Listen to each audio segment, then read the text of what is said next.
I'm going to take a walk down memory lane today. Back when I was a student at the University of California, Santa Barbara, I lived in Isla Vista, also known as IV, and I ate at a restaurant called Serranito's Mexican Food. I want to read something about Serranito's that I found on the internet. Serranito's is no longer there. It disappeared a long time ago, but it was a legend back in the 1980s.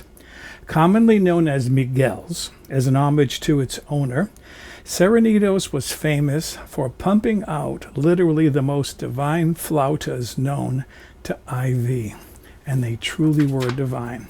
There was something about the guacamole. It wasn't chunky, it wasn't smooth, it was creamy and delicious. And I never could figure out what he did to make that guacamole taste so good until just recently I stumbled upon it.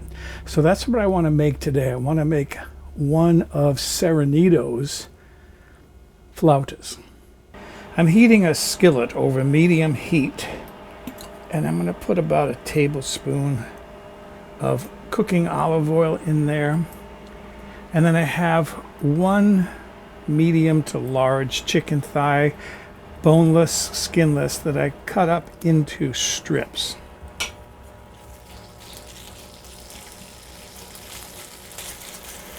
To which I'm going to add 3/4 teaspoon of taco seasoning.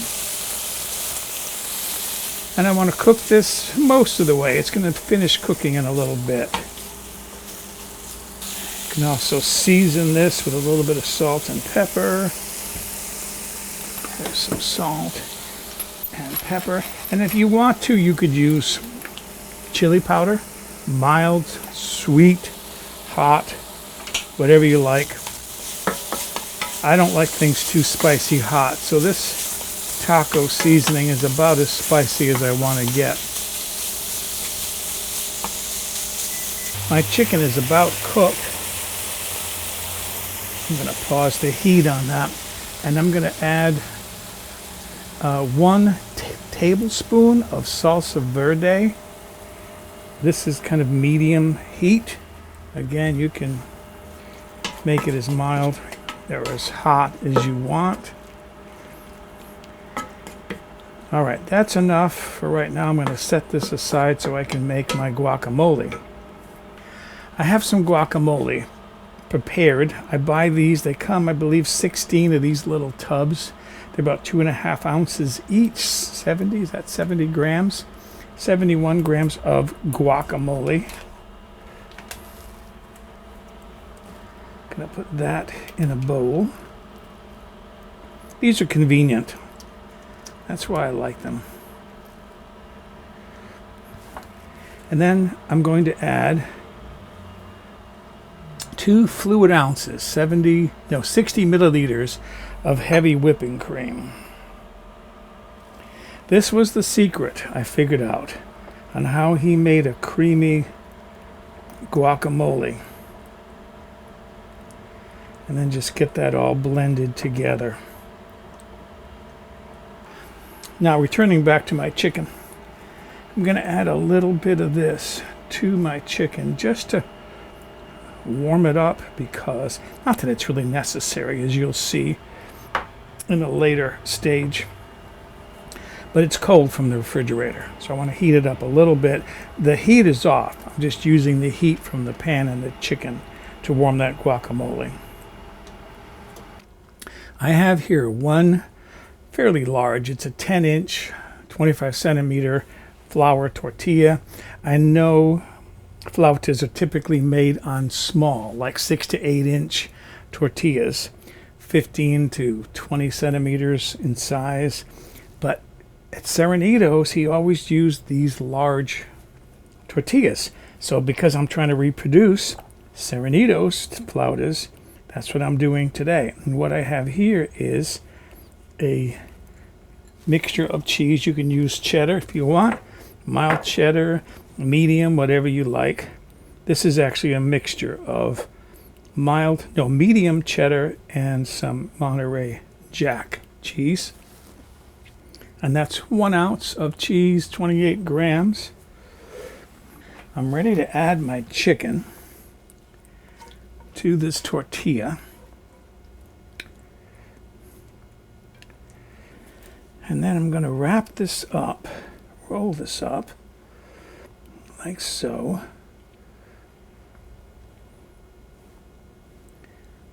Keep the chicken from falling out, hopefully. And then I'm going to hold it together with a couple of toothpicks. Just temporary. Okay, now I have to clean that pan because I'm going to use that pan again. I've got this pan again heating over medium-low heat. And I'm just going to put a little bit of olive oil in there. And then carefully set my flauta down, seam side down. And I'm going to let that heat up and brown. Squeeze that chicken in there. It's trying to get away. So that it's lightly brown. It's going to be 2 to 3 minutes probably, and then I'm going to flip it over, brown the other side. Okay, this should be toasted on one side. Yes, there it is. Now I want to toast the other side for another 2 to 3 minutes. I'm ready to plate. So I'm going to take some of my guacamole mixture here and put it on the plate. Give it a nice smear if that's what you like. Something kind of fancy.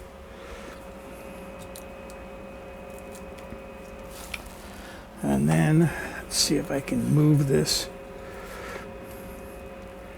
onto the plate like so. Take out the toothpicks and then finish this by putting the guacamole on top.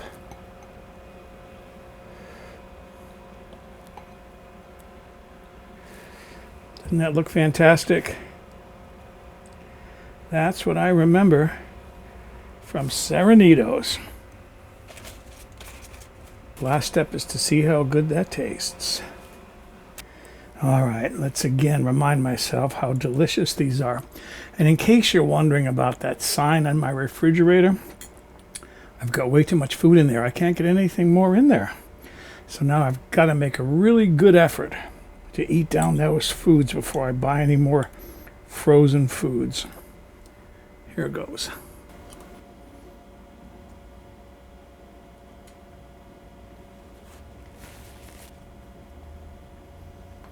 Yeah.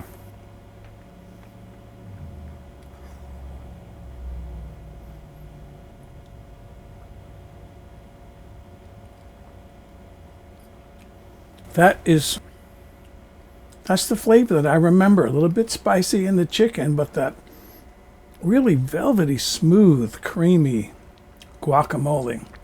Absolutely delicious. So, excuse me, it's just about 1 o'clock. I'm going to have my lunch of Flautas Serranitos.